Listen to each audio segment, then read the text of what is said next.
Chekmayman, lekin doim yonimda gugurt olib yuraman. Kecha sochingni olmoqchi bo'ldik, uka, bugun yoqib boramiz. Boshim kesib tashlab qolinglar.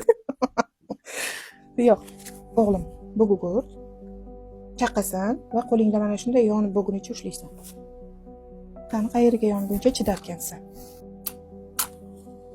Ushlab tur endi. Qanchaga dosh bera olarkansan?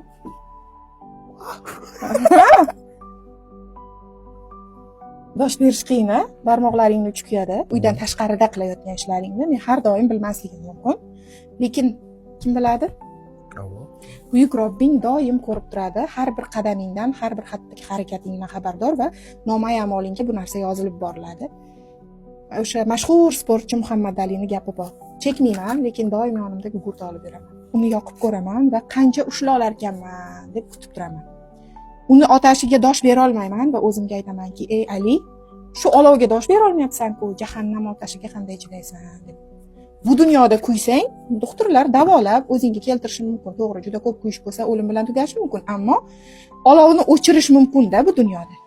Lekin u dunyoda olov o'chmaydi u. Shuning uchun uydan tashqarida ham har bitta qilayotgan ishingni oldin iymon tarozisida, aql tarozisida tortib keyin qil. Chunki sen meni g'ururimsan.